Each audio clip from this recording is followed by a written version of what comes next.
मागील लेक्चरमध्ये आपण मानवाधिकाराचा विकास ही चर्चा करत होतो आणि आपण काल 1215च्या मॅग्ना कार्टापर्यंत आपण आलेलो आहोत। आणि आतापर्यंत आपण काय चर्चा केली तर मुळात मानवाधिकार काय आहेत, मानवाधिकाराबद्दल अनेक अभ्यासकांची विचारवंताची मतं काय आहेत, त्याचबरोबर मानवाधिकाराचा उगम कसा होत गेला।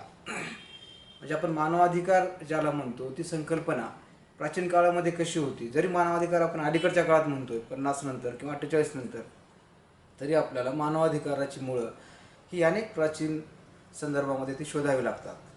ही का शोधायची तर जेव्हा आपण आपले प्रश्न सोडवतो त्या प्रश्नाच्या सोडवणुकीसाठी आपल्याला काही आधार लागतात आणि ते आधार आपल्याला या मानवाधिकाराच्या विकासाच्या टप्प्यामध्ये आपण ते पाहू शकतो। कारण आपण डायरेक्ट ऑब्जेक्टिव्ह राहून आपल्याला ही संकल्पना नीट कळत नाही। ही संकल्पना समजून घेण्यासाठी आपल्याला थोडंसं त्याच्या फ्लॅशबॅकमध्ये जाणं हे गरजेचं आहे। यासाठी की कारण येणारे प्रश्न हे अधिक गुंतागुंतीचे असतात। एखादा प्रश्न असा असतो तो तुमच्या पूर्वज्ञानावर आधारलेला असतो, एखादी वेळ तो तुमच्या एखाद्या प्राचीन संकल्पनेवर विचारलेला असतो। त्यासाठी आपल्याला ही पार्श्वभूमी पाहणं गरजेचे ठरतं। आता आपण जो आधुनिक काळामध्ये मानवाधिकाराचा विकास कसा कसा होत गेला त्याच्यावर आपण चर्चा आता आपण करणार आहोत। आधुनिक काळ जसं आपण या लेक्चरच्या आधी म्हणालो, आधीच्या लेक्चरमध्ये, की जर विचार केला तर मॅकियावेली हा मध्ययुगाचा शेवट आणि आधुनिक युगाचा प्रारंभ करता आहे। तत्पूर्वीचा काळ हा मध्ययुगाचा काळ होता, ज्याला आपण अंधकार युग असं म्हणतो। अंधकार युग म्हणण्यामागचं कारण असं आहे की या काळामध्ये कुठलीही महत्त्वाची निर्मिती जी सकारात्मक बाब ती विचारात घेतली गेली नाही।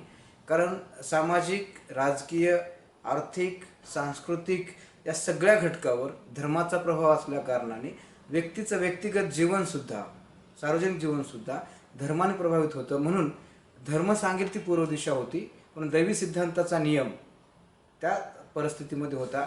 त्यामुळे अनेक सुधारणांना तिथे वाव नव्हता। त्या काळामध्ये मानवाधिकाराचं सूत्र आपण फारसं विस्तारानं पाहू शकत नाही। फक्त दोन अभ्यासक आहेत, त्यांच्या विचारामध्ये ती थोडीशी त्रोटक माहिती मिळते। त्याच्यामध्ये संत ऑगस्टाईन आणि संत थॉमस एक्विनास यांच्या विचारामध्ये थोडासा विचार दिसतो, ज्याच्यामध्ये त्यांनी हक्काला न्यायाशी, नैतिकतेशी आणि दैवाशी म्हणजे धर्माशी जोडलेलं आपल्याला ते पाहायला मिळतं।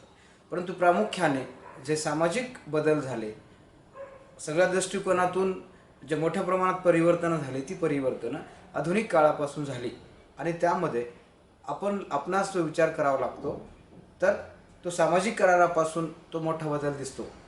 राज्यसंस्थांच्या विकासाबाबत, कायद्यांबाबत, आर्थिक, सांस्कृतिक घटकांच्या विकासाबाबत तो बदल आपल्याला इथून पाहायला मिळतो। तत्पूर्वी एक हुगो ग्रोसियस नावाचा एक अभ्यासक आहे। या हुगो ग्रोसियसच्या विचारामध्ये मानवाधिकाराचे तत्व पाहायला मिळतात। हुगो ग्रोसियस यांनी हक्काला म्हणजे अधिकाराला विवेकाशी जोडलेला आहे आणि हा विवेक आपल्या वर्तनातून आला पाहिजे असं त्यांचं म्हणणं आहे। त्याबरोबरच त्यांचं महत्त्वाचं कॉन्ट्रीब्युशन काय आहे तर त्यांच्या विचारातून आंतरराष्ट्रीय कायदा नावाची संकल्पना पुढे येते आणि या आंतरराष्ट्रीय कायदा कुणासाठी आहे तर जगभरातल्या देशांनी एक देश म्हणून, एक सदस्य राष्ट्र म्हणून आपण आपलं वर्तन कसं असलं पाहिजे या दृष्टिकोनातून महत्त्वपूर्ण आहे। म्हणजे व्यक्तीची कृती किंवा व्यक्तीचं वर्तणूक ही विवेकसंगत असली पाहिजे असं म्हणत असताना, तसंच ती विवेकसंगतता राष्ट्रांच्या वर्तणुकीबद्दल सुद्धा सांगितली जाते। यानंतर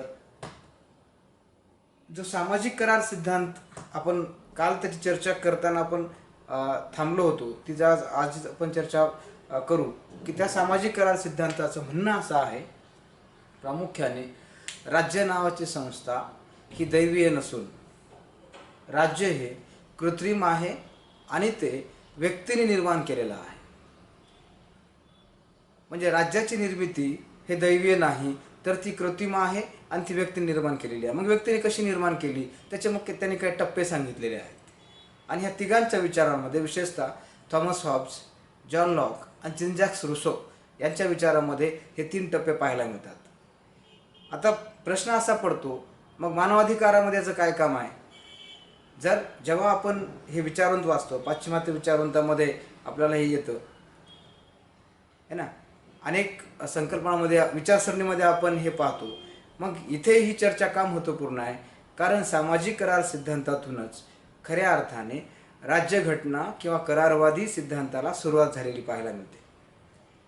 आणि हा करारवाद कसा आहे? कोणत्याही व्यक्तीच्या स्वातंत्र्याचं, त्याच्या अधिकाराचं उल्लंघन न करता हा करार प्रत्येक व्यक्तीने व्यक्तीशी केलेला आहे किंवा प्रत्येक व्यक्तीने राज्याशी केलेला आहे. आणि मग प्रारंभी जो आपण थॉमस हॉब्सचा विचार करतो, थॉमस हॉब्सने सामाजिक करार जेव्हा प्रतिपादन केला तर त्याचे काही प्रमुख टप्पे विचारात घेतले जातात. त्या पूर्ण टप्प्यात आपण जाणार नाही आहोत, फक्त आपल्याला ती ओळख व्हावी म्हणून आपण ती चर्चा करू लागलो आहोत. ज्या पहिल्या टप्प्यामध्ये मानवी स्वभाव सामाजिक करारामध्ये,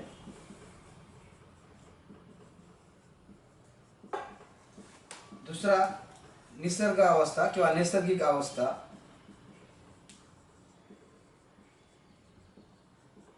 तिसरा सामाजिक करार,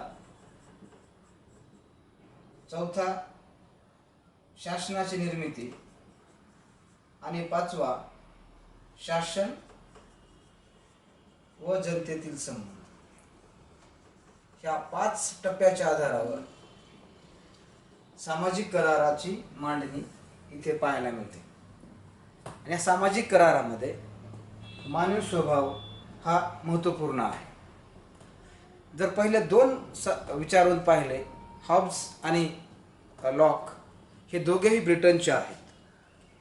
म्हणजे हॉब्स हा निरंकुश राजेशाहीचं समर्थन करतो आणि लॉक हा नियंत्रित राजेशाहीचं समर्थन करतो, म्हणजे तो लोकशाहीचं समर्थन करतो.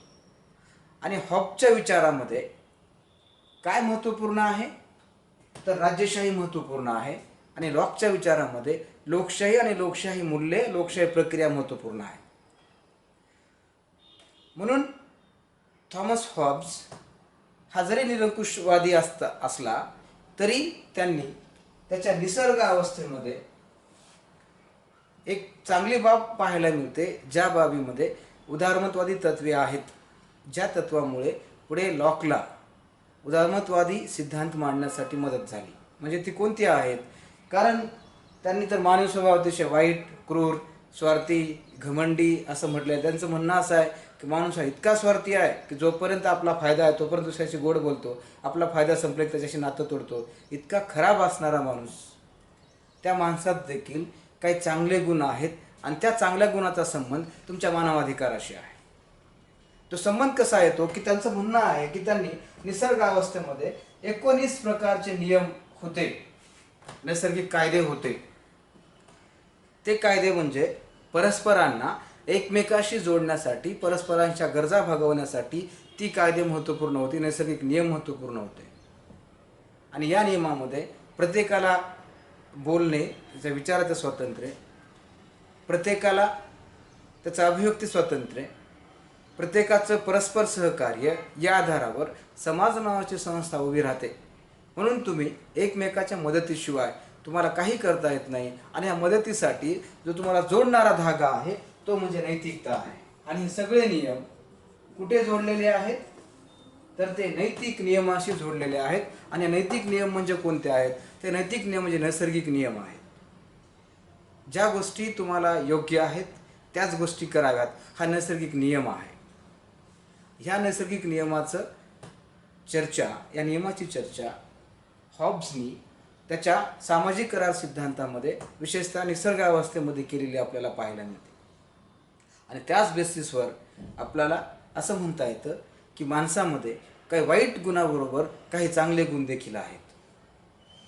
म्हणून हॉब्सचं हे म्हणणं, त्याचं लेविथॉन हे महत्त्वपूर्ण आहे. लेविथॉन नावाचा त्याचा ग्रंथ आहे. त्याबरोबरच त्यांनी त्याच्या सामाजिक करारामध्ये राजेशाही महत्त्वपूर्ण मानली, ज्या राजेशाहीमध्ये जो एक अधिकार महत्त्वाचा आहे तो देतो, की त्याचं म्हणणं असं आहे की जेव्हा शासन किंवा तो राजा किंवा कुठलीही राज्यशाही त्याला सहजासहजी बदलण्याचा अधिकार तुम्हाला नाही, परंतु जेव्हा ते शासन तुमचं आत्मरक्षण आणि सुरक्षा, तो काय म्हणतो, आत्मरक्षण आणि सुरक्षा या दोन बाबीत जर तो अपयशी झाला, विशेषतः आत्मरक्षणामध्ये जर तो अपयशी झाला,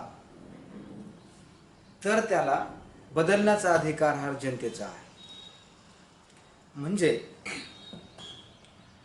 जेव्हा एखादा राजा व्यक्तीच्या व्यक्तिगत जीवनामध्ये हस्तक्षेप करतो, ज्या हस्तक्षेपामुळे व्यक्तीचं जीवन अनेक अडचणीचा त्याला सामना करावा लागतो, अशा वेळी संपूर्ण लोकांना राजाच्या विरोधात संघर्ष करण्याचा अधिकार आहे.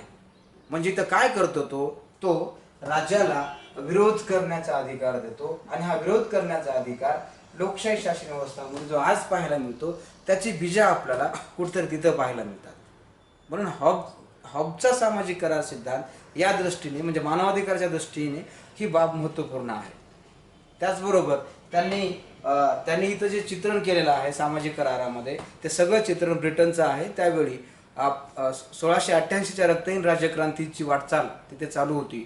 1215 पासून ते 1688 पर्यंत जे काही ब्रिटनमध्ये घडतंय, राजेशाहीच्या विरोधात लोक संघर्ष करतात, त्या संघर्षामध्ये हा हॉब्स राजेशाहीची बाजू घेतो. त्याच्यामुळे त्यांनी हे सगळं चित्रण केलं, आणि त्यांनी इथं म्हटलेलं आहे की जनता आणि शासनातले संबंध हे मुलगा आणि वडिलांसारखे असतात. म्हणजे वडिलांचं मुलांनी ऐकावं तर मुलांचं भलं होतं, अशा प्रकारची शिकवण त्याच्या विचारामध्ये पाहते. आणि इथेच आपण ह्या 2 पॉईंटवर आपण मानवाधिकाराचे सूत्र पाहतो, ज्याच्यामध्ये त्याचे 29 नियम आणि दुसरं म्हणजे विरोध करण्याचा अधिकार.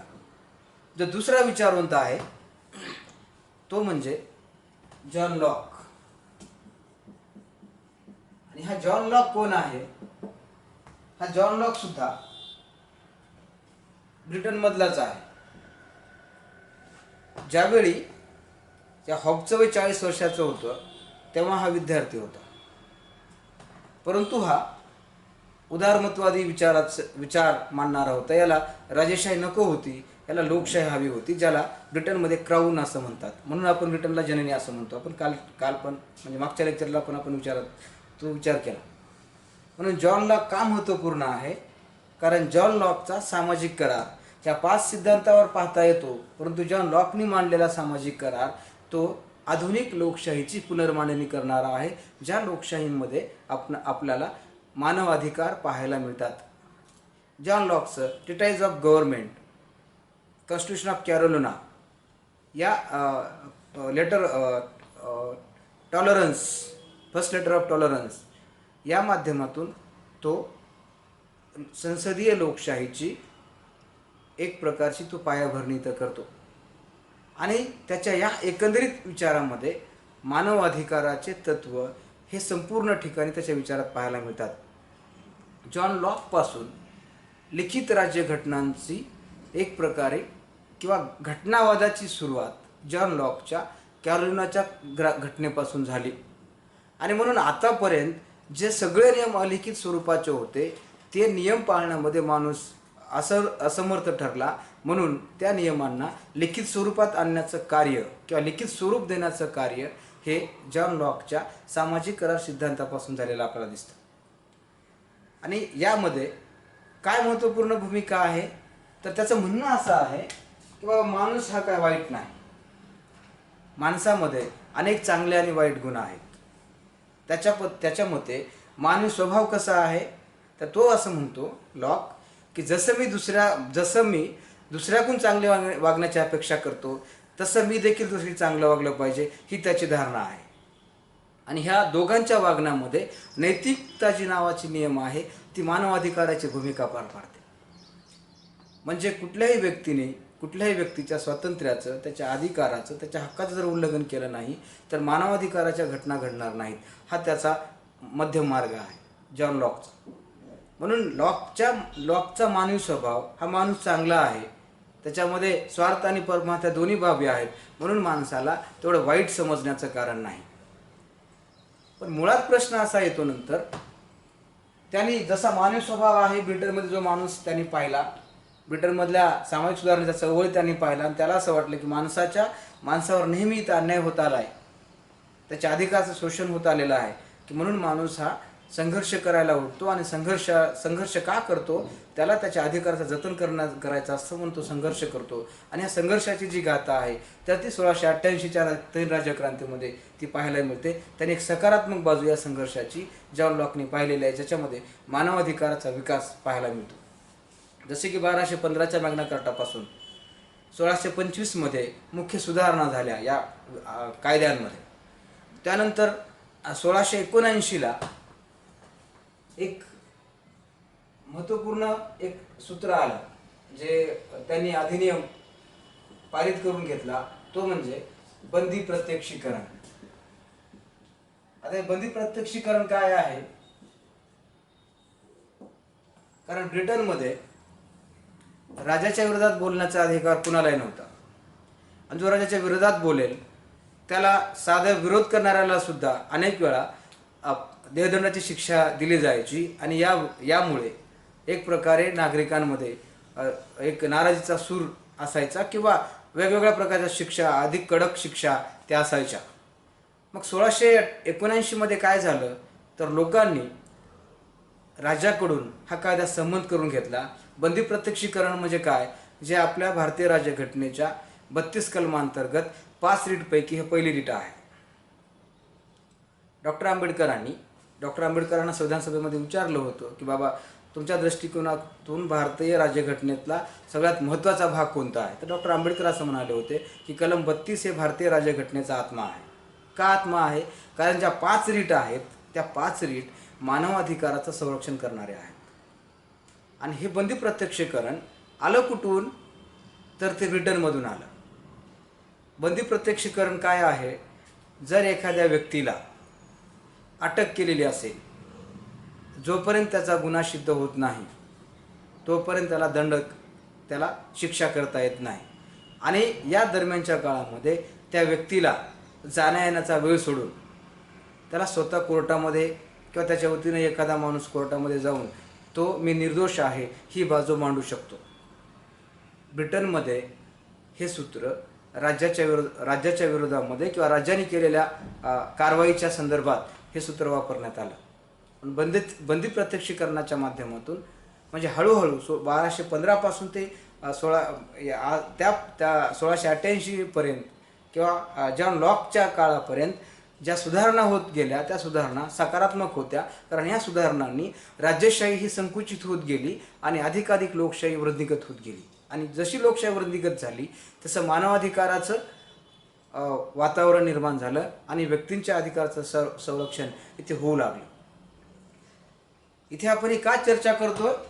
कारण जॉन लॉकने ब्रिटनमध्ये जे पाहिलं ते लोकशाहीला पोषक वातावरण निर्माण होतं आहे. आणि त्या पोषक वातावरणाच्या बेसिसवर आधारावर आपल्याला काय करता येईल तर व्यक्तीवर जी अनेक प्रकारची बंधने आहेत ती बंधने झुगारून देता येईल. म्हणून जॉन लॉक इथे उदारमतवादी सिद्धांताचा जनक देखील ठरतो. आता उदारमतवाद काय? त्याचा संबंध मानवाधिकाराशी आहे. कारण उदारमतवादातूनच लोकशाही शासन व्यवस्था अधिक विकसित झाल्या. जॉन लॉकने स्वतंत्र, समता, न्याय या ज्या संकल्पना आहेत या संकल्पनेची पुनर्मांडणी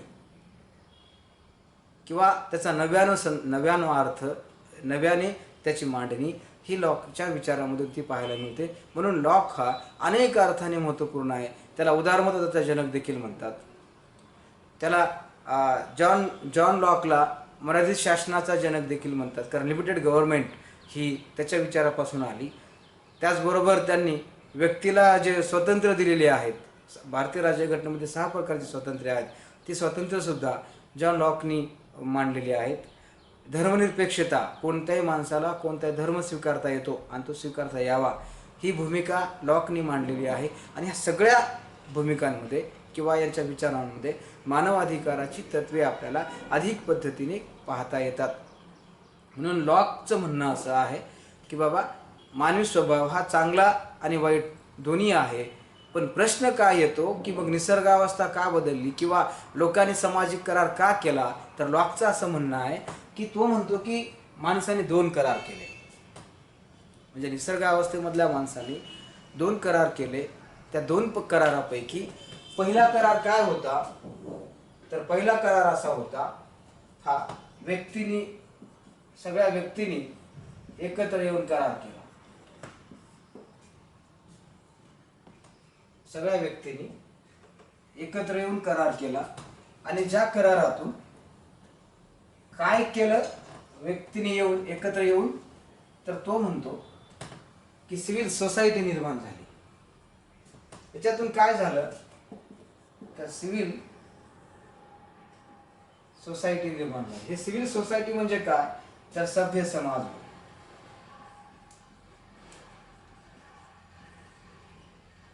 आता सभ्य समाज म्हणजे कोणता? तर हा सभ्य समाज म्हणजे माणसामध्ये ज्या रानटी अवस्था होत्या, जे काही निसर्गावस्थेमध्ये जे काही वाईट दुर्गुण होते, ते दुर्गुण त्या समाजाने सोडून दिले आणि तो समाज सामाजिक बनला. या सामाजिकचा अर्थ तुमच्या मानवीयमध्ये दडलेला आहे. कारण आम्ही मानव जसं म्हणतो, ह्युमन राईट, आम्ही ज्याला मानव म्हणतो, तोच मानव म्हणजे त्याच माणसाचा समाज असतो. नाहीतर प्राण्यांना आपण समाज म्हणत नाही, आपण मानवी समुदाय असं म्हणतो. आणि यामध्ये जॉन लॉकने महत्त्वाची भूमिका काय पार पाडली तर तो म्हणतो की 2 करार झाले. पहिल्या कराराने सिव्हिल सोसायटी आली, दुसऱ्या कराराने राज्य आले. आणि मग राज्य हे महत्त्वपूर्ण आहे. का महत्त्वपूर्ण आहे? कारण लोकांच्या व्यक्तिगत आणि सार्वजनिक जीवनाला नियंत्रित करणारं ते एक यंत्र आहे किंवा ते एक महत्त्वाचं साधन आहे. म्हणून या राज्यामध्ये सिव्हिल सोसायटीने, सभ्य समाजाने मग अनेक विभाग निर्माण केले. मग आर्थिक विभाग आहे, मग व्यापार आहे, मग तुमचं शिक्षण आहे, मग तुमच्या धर्मव्यवस्था आहेत. अनेक प्रकारच्या व्यवस्था सिव्हिल सोसायटीने राज्यांतर्गत निर्माण केल्या. आणि राज्यावर नियंत्रण कुणाचं आहे तर सिव्हिल सोसायटीचं आहे. यात मानवाधिकार कुठं दिसतात तर यात मानवाधिकार व्यक्तीने कसं वागावं या मानवी सभ्यतेमध्ये दिसतात. म्हणून आपण या लेक्चरमध्ये आपण सामाजिक करार सिद्धांतामध्ये विशेषतः हॉब्स आणि लॉकच्या विचारामध्ये मानवाधिकार कसे दिसतात ही चर्चा आता आपण केलेली आहे.